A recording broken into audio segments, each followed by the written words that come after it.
it's your coach Michael here, and welcome to our lesson today. Today we're going to talk about collocations.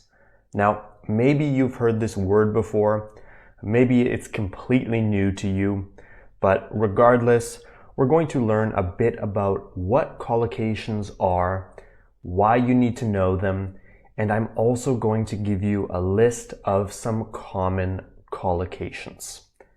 With that said, let's get right into the lesson and start by talking about what collocations are. Now, a collocation is when certain words or phrases go naturally together in a language. They just fit well. They sound correct and they sound natural. Now, that's a collocation. And you can see in these two examples here, in English, we don't create a cake, we would make a cake, or we would bake one, but we don't create a cake.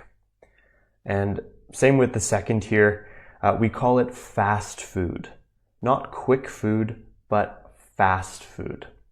So there's no rule as to why it's like this, but this is just the way it is. This sounds very natural, very idiomatic, and it's considered correct English. Now, collocations obviously exist in other languages, but today we're just going to focus on English.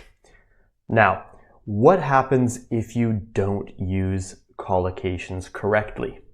Well, simply put, you won't sound natural. When you're talking to people, something will sound off. Something will sound wrong and just not correct and not natural. So again, that's why it's very important to memorize and to focus on learning collocations if you want to sound natural when you speak.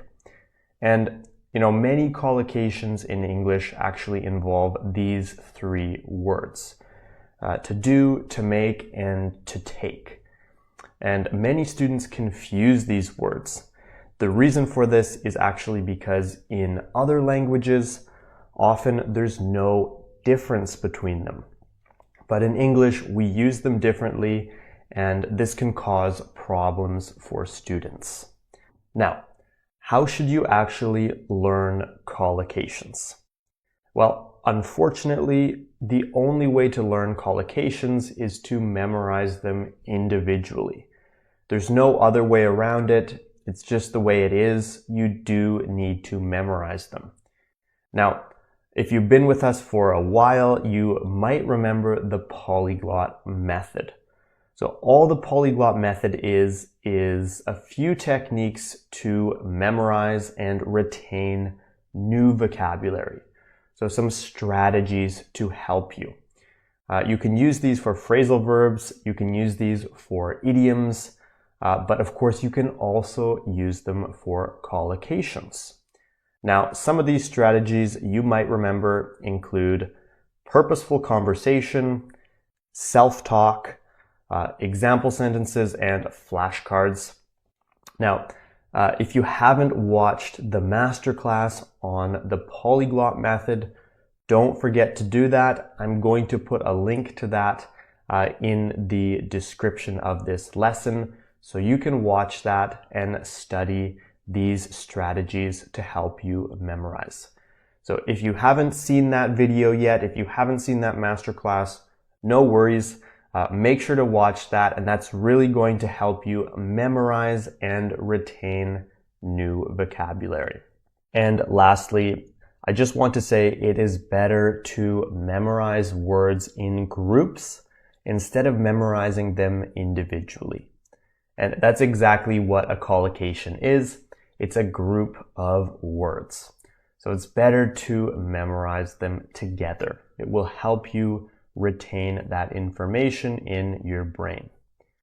Okay, so we've talked a bit about what collocations are and how to learn them, but now I actually want to give you some examples of collocations. So we're going to talk about a few different topics. I've divided these collocations into topics, and obviously we don't have time for learning everything today because there are hundreds of collocations, but I want to give you some of the most common that you can use and study right away. Okay, the first topic of the day is daily routine.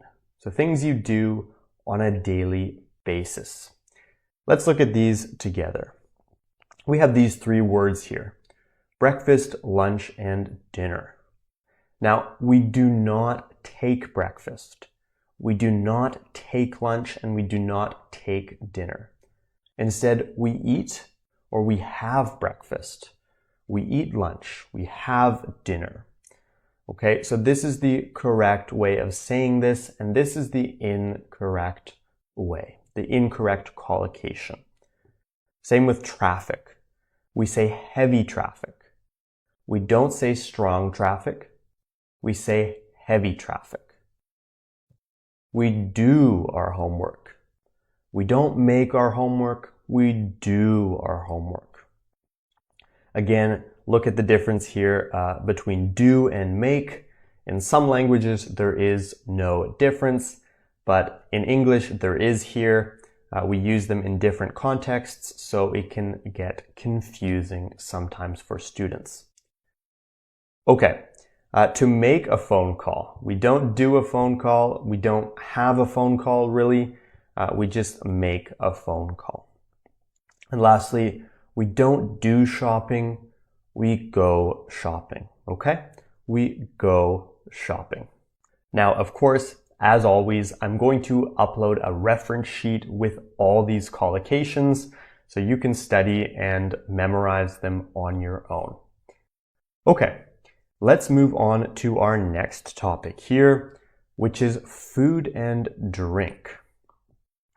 So, we don't take coffee. We have coffee. Okay? You have a coffee in the morning. You don't take a coffee, you have a coffee. You don't build a sandwich or create a sandwich, you make a sandwich. And again, fast food, okay, we say fast food. Not quick food, but fast food. So burgers, fries, that kind of thing, that's fast food. We don't attend a restaurant. We visit a restaurant or we go to a restaurant. And to go to a restaurant is actually more common. And when we're at the restaurant, we don't see the menu, we don't watch the menu, we actually look at the menu. Or you could say we browse the menu. Okay, we look at the menu or we browse the menu. That's a great verb. And when we're making something for dinner, we're not preparing a recipe. We would not say that. We would say we're following a recipe. We're reading the recipe and we're following it. Okay, some collocations related to food and drink. Now, let's talk a bit about weather. So we don't view the sunrise or sunset. We watch the sunrise. We watch the sunset. We don't view it. We watch it. I've heard students sometimes say the temperature is tall or the temperature is short, but that's wrong. We'd say the temperature is high or the temperature is low. And you don't find the temperature. Maybe you check your phone. You're looking to see how hot or how cold it is. We'd say you check the temperature. You check the temperature. Okay, now this is where it gets a bit interesting.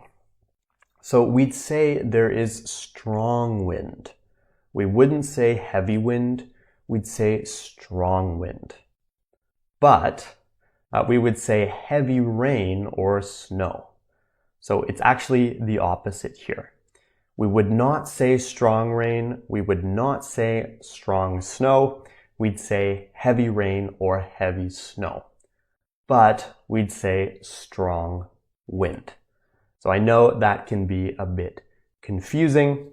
And lastly, we would say light rain and snow. Not weak rain, not weak snow, but light rain. Light snow. Okay, so we've talked a little bit about the weather. Of course, there are many more collocations about these topics, but I'm just going to give you a few today to really familiarize yourself with this topic.